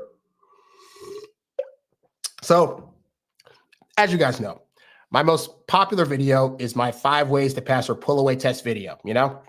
And so one of the things that I mentioned in that video is that realistically, when you first start dating a woman in the beginning, you may not be the only person she's dating. Like if you meet her on a dating app, she might've gone out with you on a Tuesday and then have a date again on a Thursday and a Sunday. And that's perfectly fine because realistically, outside of a few messagey chats in the dating app, or if she met you at a party, like she knows you enough to go on a date, but doesn't know you enough to really have chosen you as the person she wants to go with, right? And so it's perfectly fine for both you and her to be dating other people until you start to narrow it down. Surprisingly, I have a lot of guys that comment on that video that don't seem to get that concept and think like that's the most horrible thing ever. So a guy commented, he said, so the summary of the video is act like dogs and have a string of multiple partners instead of one healthy, natural relationship, because that's what society has come to. So nowhere in that video did I say that. But what I have stressed before in some of my videos is that a lot of men have this idea that they're going to be the bad guy or jerk if they're dating a bunch of people at one time. Now, I don't know if people just can't distinguish between when I say date a bunch of women at one time versus being in a relationship. Because when I stress being in a relationship, I say be in a relationship with one person at a time. If you're a poly person, that's on you. But me, I say date be in a relationship with one person at a time. But the relationship phase and the dating phase are two different phases. By the time you get to the relationship phase says, I've spent enough time with this person to vet them and realize I only want to see them, and therefore that is my person. But the dating phase is saying, I don't yet know who my person is, and there are 3 women right here that want to be my option. So I can't just look at them and say, I choose you. I need to have time with each of them to be able to see which one of these vibe with me. If we have similar goals in mind, if we have a similar outlook about life, if we like to have fun together, if she's talkative, if she's an extrovert, if she's whatever, right? And so sometimes you go on a date with a girl, and guess what? At the end of that date, you haven't made a decision. You had a good dinner, you talked a little bit, she said she promised a lot of things and said she's into a lot of things, but you haven't really taken her on a full-on date yet. You haven't really had deeper conversation with her, and so you don't know. And so sometimes it means having to go out with these 2 other women that also are saying similar things and then starting to narrow it down. So maybe you go on a second date and a third date with all 3 of them. Maybe you hook up with one. Maybe you hook up with all 3. Hey, I'm not a judgmental person. It could be all 3, or you could be a person that's like, I'm only going to hook up with somebody once I know I'm on the path towards like getting towards a relationship. All totally fine. But that does not make dating multiple people an immoral thing. Dating in and of itself is not a judgment call thing. Like there's no morality set to dating. Dating, if you're going to go by Bible rules, dating was not in the Bible. In fact, in the Bible, people had concubines. People had 7 or 8 wives. So they were technically marrying multiple people and were in multiple relationships. But that's not this. All this says that guys get this thing in their head of like they're thinking, I'm trying to preach like, you should just screw all the women and date them all and this and that. I'm like, dude, I typically tend to be a one person at a time in a relationship guy. Heck, these days, I typically date one woman at a time. But that's because I spent years practicing by dating multiple women at a time to where I could know in my head that if I lose this woman I'm with right now, I can find somebody else, which makes me less anxious, which makes me less apt to want to press my agenda onto any woman that I'm dating, right? But again, it's the dating phase. So yes, it is great if you are able to get one healthy, natural relationship. But odds are, if you go out on a date with this one girl, it's probably not going to happen. Now, hey, you could choose to say, I'm going to date one person at a time. Like I'm going to date this person until either she ghosts me or I ghost her, whatever. Then if we go on 3 dates and it doesn't work out, then I'll find somebody else to date. Maybe dating multiple women at one time is too much money for you to do or too much energy or time. I'm not making any judgments about that, but I'm saying I also wouldn't want anybody to judge somebody who wants to date, again, i.e. date, i.e. find out about, i.e. research multiple women at a time as he narrows down his choice to that one woman, all right? So for you guys, and hey, again, a lot of things that I teach you guys about, I used to be this way. I used to be that guy's like, how could he date 2 or 3? Because I didn't get it. I didn't get that like, oh wait, the dating phase is different. So if this guy over here is saying he's dating multiple girls, these girls are all mad, he's dating other girls, but he has not claimed any of them. So he's technically in his right to do that. Okay, so that's totally fine. Like that's something that as a recovering nice guy, I had to understand. Also to the point, like I said, he said, basically since like I almost I'm preaching because it's okay for women to date multiple men that we should also do it like them. That's not equally good. You don't have to like any of this, but I'm telling you that women that are very attractive probably have options. And yeah, she's probably being taken out. Hey, while you're dating her, she might have an ex in the background that she hooks up with while she's getting to know you. Am I saying that's fair? I'm not saying that's necessarily fair. I am saying that does happen. And that if you were to judge every single woman that's dating multiple guys that she gets to know you, you're probably going to lose out on a lot of women. And that may be how you operate. But I'm saying that is not a moral thing and it is not a bad thing for you or her to be dating multiple people. But relationship, different story. But I just want to clarify that because there's nothing wrong with that. But so many guys are judgmental of that you could be losing out because, let's be honest, it hurts our ego to hear after what we consider to be a great date that she then went on a date with somebody else. But it's in her right. We have no titles. We probably just went on 1 or 2 dates and we spent like 3 hours together. I don't assume in 3 hours time, she's going to know enough about me to want to say, yep, he's the guy. I assume 2 months in, I can do a good enough job where she's like, any other guys I was dating, oh my God, Harry's far beyond better than these other guys out here. But that takes time. That takes her seeing consistency in me. That sees her be able to see me as not so anxious and not trying to just, be needy of her attention all the time. Like that takes time to see. So yeah, she might start off with dating like 4 or 5 guys, but by the end it's down to 1, i.e. me, because I outshine those other guys. So it's the same is true for women. Like I don't assume just because I go on a good date with a woman that she's automatically a good candidate to date. I don't because I've lived with women. I've been around enough women to know that for the first 4 or 5 dates, like the other guy, he's on date 5, 4 or 5 dates, women can show the best version of herself. It's when you get into that other half, the 7 to 8 to 9 dates, where in between dates, you might be hanging out or calling each other, and she might slip up and say something wrong, or she might tell you a story about an ex where she was the one that was abusive. Like, you just don't know. And so you need that time, and you thinking, yep, this one girl I'm dating, this one is going to be the one, without probably saying what else is out there, you're doing a detriment to yourself. Again, you don't have to listen to anything that I'm saying. I just want to give you a different perspective about what you're saying when you're saying, oh, dating multiple people is bad, blah, blah, blah. Like, how is she going to find out about women? Just saying. So, let's see. We've got a comment in the chat here. Question in the chat says, I've been told I have pretty big muscles a lot. I have body dysmorphia, so I can't see it myself, but I was wondering if I should wear compression shirts on dates or if that's just corny. Well, I mean, if you have muscles, it's probably showing in your arms. So I would say there's no need to. But also, just sidebar, the body dysmorphia thing, that's one of those situations where try to rely better on the feedback of others than yourself. Because, you know, if you get to, let's say you get to the point where you're like, you're really big, and someone comes to you like, hey, you look really fat, and you can't see it, that's a problem. But if you can't see it, but it's like, oh, but you notice the scale's getting bigger, whatever like that, then objectively, the people outside of you are telling you what you need to hear, all right? So if they're saying you got muscles, then fine. You got muscles, is what it is. Wearing those kind of shirts is a way to show off that you have muscle without trying to just walk around with your shirt off all the time. But, you know, again, it's going to show in your arms, guy. And so there's nothing wrong with, like, you know, your arms are already showing it. Let women wonder. Let women wonder, like, oh, his arm's really big, but I wonder what his chest look like. Interesting. Only one way to find out. I guess I got to keep dating him.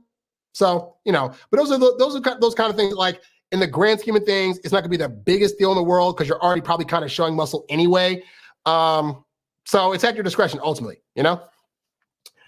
Let's see, what else we got here so I mentioned that thing. Let's see. Oh, okay.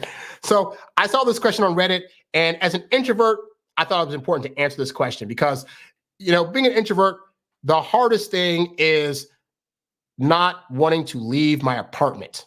Like, if I could just spend my life in my apartment, getting food delivered, be able to work here, I can go online and chat with people, I totally would. But it's California. We have a nice atmosphere here. I like fresh air. So I go out. And then when I'm dating people, they like to go out, got to do things, is what it is, right?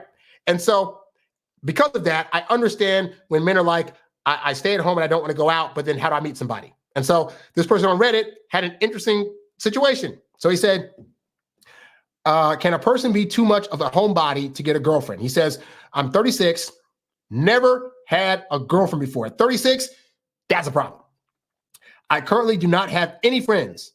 I guess the combination of being single and friendless has led me to having solo hobbies. My hobbies are music, edibles, literature, philosophy, movies, things like that. So I, in the comments of this thing, I said, you know, the fact that he said edibles, which weed, and also he mentioned in the comments that there's been times where he's hired escorts. I said, weed and escorts honestly are probably two things that are keeping you single, because with weed, you know, you feel you can get lazy to where you don't feel a need to go out. It's like, oh, I just want to chill here and chill. And then with the whole escort thing, even though you're technically getting hookups, you're not actually practicing on real life women. So at the point where one's not around, you trying to go out to then try to talk to these women, it makes it very jarring because they're not reacting in the same way that when you paid for was reacting, because you're not paying for these women. And so it can actually be to your detriment, you getting escorts and hookers and things like that, because they don't allow you to actually practice on real women. And as a guy, you need to get over that. Like when I was, 14, 15, 16, it was very nerve-wracking for me to talk to women that I liked. And it wasn't until college really that I got into the better practice of doing that. But I had to force myself to go out there, force myself to walk up to women that I had high interest in, all nervous as crap, and be like, hey, what's going on? Like, that was hard for me, But I recognize if I get through these hurdles now as a younger guy, when I get older, it'll be easier. And it is easier. But that comes with a lot of practice, getting used to rejection. I think it goes underrated that like rejection is actually a process all men need to go through, because rejection never feels great, But in the beginning, it's like getting kicked in the nuts. And then as you get used to it, it's more like a slap in the face. Like it still hurts, but it's not going to cause you to bend over and fall to the ground, you know? And it's better for you because then you just get used to, okay, in the grand scheme of things, rejection is part of the process. It's not a big deal. And I can talk to any woman. If she says no, oh, it'll hurt. And then I'll move on to somebody else. But you don't get that feeling tone if you don't have practiced that, you know? And so this guy's being at home, not practicing, talking to escorts, and therefore he's not being able to get real practicing with real women. Is it any wonder that he's 36 and single and a homebody?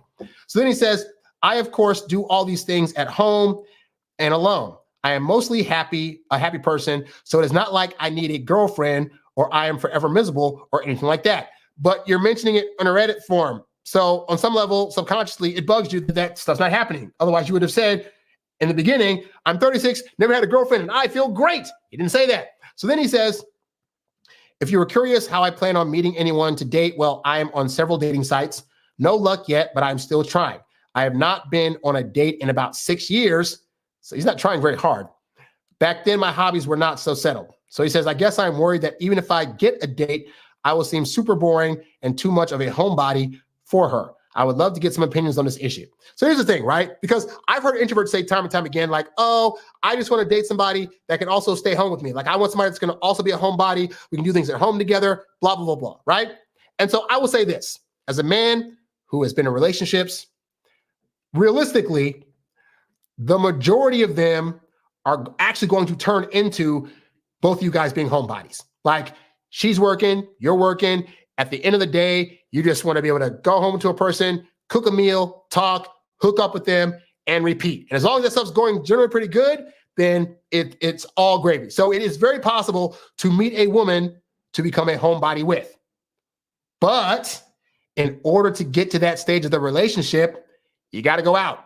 You got to meet a girl on a dating app, meet a girl at a party, meet a girl at an event somewhere. You got to say, hey, let's spend time together. And then you can't assume on date one, she's going to want to come over to your place. Does it happen? It does. But for safety reasons, more often than not, women are going to want to meet you in a public place, in a public setting somewhere to have a time together so she can see that you two actually gel well. And then it might take a few days before it's like, hey, come over to my place, or I want to go over to your place. And then even with that, great. You guys are over each other's places. You're hooking up, doing all the things. There are still going to be times where it's like, hey, we spent like 6 days in the house. Let's go see a movie. Let's go to the park. Let's go have a picnic. Let's go visit some of your friends, some of my friends. The point is, some introverts are just so like steadfast on being the inside guy that most women, even if they like being the inside person, want to get out there. They want to be shown to the world. They want to have proof that they have a boyfriend. And you thinking that you're going to be able to like keep a girl by saying, let's just do all the things inside. Even women that like being inside eventually want to go outside to do something, you know? And so, yes, you can date a girl to the point where she's mostly a homebody, but she wants proof that you see enough worth in her to want to take her out, to want to show her off, to want to show her a good time, to put in a little bit of effort. And effort is not going to be shown by you being a homebody all the time. So for introverts out there, you have to get away from what are things that I want. I want to stay inside all the time, and I got to get that specifically. In any relationship, there's going to be give and take. And sometimes that means she's going to want to drag you out, to show you off, to show proof that she has a boyfriend, to be able to take you to events, to be able to do activities together that aren't just sitting on the couch watching TV. And I think phones, social media, all these other things have caused us to become lazier because we could sit there and just scroll all day and watch videos all day and think, I'm really getting together and bonding with this person because I'm sitting next to him scrolling, but that's not really bonding. And so you're going to find even women that are homebodies are going to start feeling like they're getting taken for granted because you're not taking them out. And this isn't taking them out and spending a lot of money. Again, picnic dates, hikes, walks near the beach. These things don't cost more than gas money. But some guys even like, but I want to stay home. You can do whatever you want to do. It's probably not going to make you keep the woman around that likes you initially, you know? So consider that, guys, that you homebody guys need to get off your butt, go outside and do things and meet people. You will be able to win over women a lot easier and convince them to come into your homebody life. And even then, you're probably going to take them out sometime. It's totally fine. All right. So I just wanted to answer that because I thought it was an interesting post I saw on Reddit today. Let's see. You got a comment in the chat here. Comment in the chat. Is it too late to ask her out on a date after a couple of months of hanging out, or move on to someone else? Well, it depends. Is she still saying yes to hangouts? Are you guys doing anything physical, romantic, touchy-feely on these hangouts? If you are, then subconsciously she knows it's dates, because dates distinguish themselves in different ways by way of like kissing, by ways of being close to each other. If that's happening, then you could just slyly mention the word date on the next time you want to take her out someplace. Like, be like, hey, this new spot opened up in downtown. You want to go? I'd love to go. Great, it's a date. Let's go at this time. Just slide, just put it like that. Don't be like, so I guess this is a date now. Like, don't do that. Don't be that guy, okay? Just make it like a thing you just slide into the conversation. Let's go out this day and time. She says, that sounds great. Great, it's a date. So pick you up at what time? Boom. You've called it a date. She heard it. We all heard it. You didn't make it a big deal, and you're off to the races, right? So that's how I would transition from calling it a hangout to a date. But again, you should have been using it from the get-go. If you find that you're doing things beyond just hanging out as buddies and pals on these dates, then she's probably already considering it a date. But women will also sometimes think he's not calling it a date. So like, I still want to show up and I'll consider it a date, but I don't want to pressure him to thinking it is a date if he's not there. Like, women have these thoughts too, guys. I know we get in our heads about being anxious and nervous and calling things dates and this and that. Women have those thoughts too. This is a guy show, so I tell you guys about things from this perspective, but women are experiencing these similar things as well. They have their own questions about, does this guy actually like me? Is he just using me to hang out with him? Does he not want me beyond that? But you can take that away. Just say, hey, it's a date. Let's do this thing, make it simple. All right, I think I got time for one more thing here. And again, while I'm here, if you guys have any questions, feel free to ask them in the chat. Let's see here. Okay. So because the pull away test video is my most popular video, I've got so many comments, so many freaking comments of guys that say something that's pretty much this: if she pulled away, she must have another guy in the picture, and therefore I don't play those games. And I keep trying to stress the guys, there are so many other reasons why a woman would pull away from you that you're not aware of. And so I happen to find one of those reasons on Reddit, right? So this woman is saying basically, my boyfriend who's 24 won't let me, who's 19-year-old, finish. I guess that's in reference to hooking up or whatever. So anyway, here's the situation. She says, I'm 19 and I've been dating my boyfriend for about 8 months now. Our relationship is great. They always start off like, our relationship is great, but this big thing. Anyway, I really like him a lot. However, we started being active about 3 months ago, and not once has he let me finish. He only lasts about 4 to 8 minutes. He just goes straight into it and never listens to my suggestions. He only used protection about 3 times before deciding to stop wearing them just because his, quote, pull-out game is strong. So, especially for you young guys listening, I'm going to tell you now, pull-out game is a lie, because let's just say as you're getting excited before the full army jumps out, a little soldier comes out just to see how things are going. And that little soldier can cause her to get pregnant. So don't buy into this lie. Pull-out game is the way to not get her pregnant. Plenty of women have gotten pregnant off of what was considered to be good pull-out game. Just put it out there.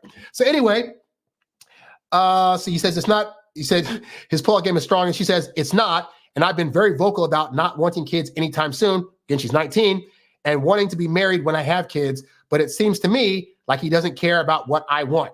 If I was coaching her, I'd say, so then why are you still sleeping with him? Like, you ultimately can decide not to hook up with this guy. At that point, if he gets you pregnant, then it is your fault. But again, it's a guy show. So she says, I told him I don't want to be active for now, but he initiates things and I have a hard time saying no to people. So I've told you guys before, right? Like sometimes, let's say you're over texting, you're over calling, you're asking for too many dates, and you're thinking, but if she doesn't want me to do all that stuff, she could just say, please stop doing that, or no, I would totally get it.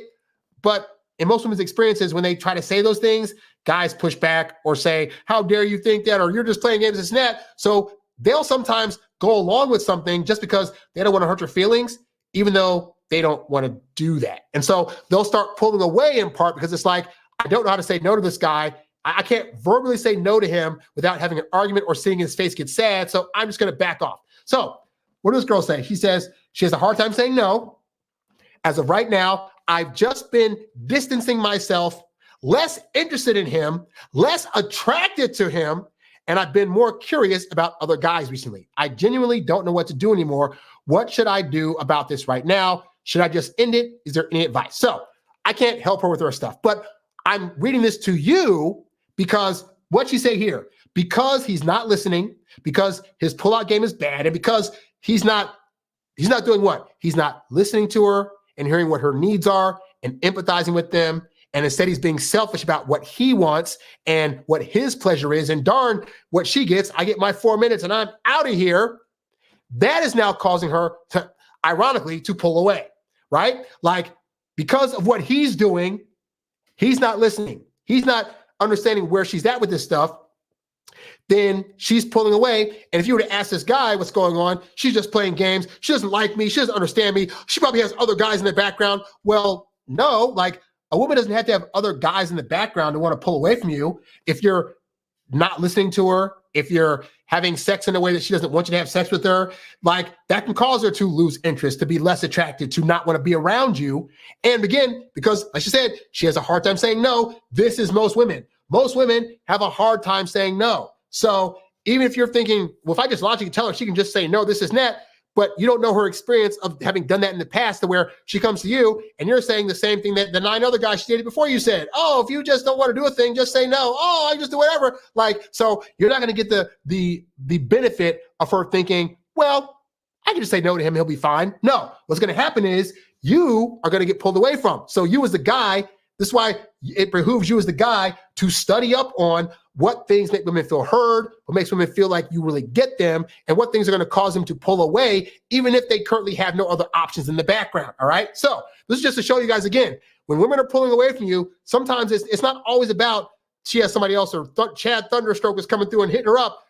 The reality is women can pull away from you and not have somebody else. It could be that you are just being bad at the things at giving her the things that she needs, and that's resulting in her wanting to head for the hills. So learn these things. So I got a whole YouTube channel. You can learn the ins and outs of what women find attractive. You can get coaching. You can read eBooks.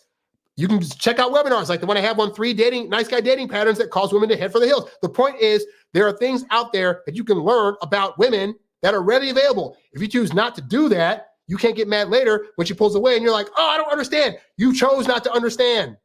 Real talk. You know? Anyway, so that's pretty much all I have for today, guys. Thank you so much for tuning into this episode of the Introvert Dating Success Show.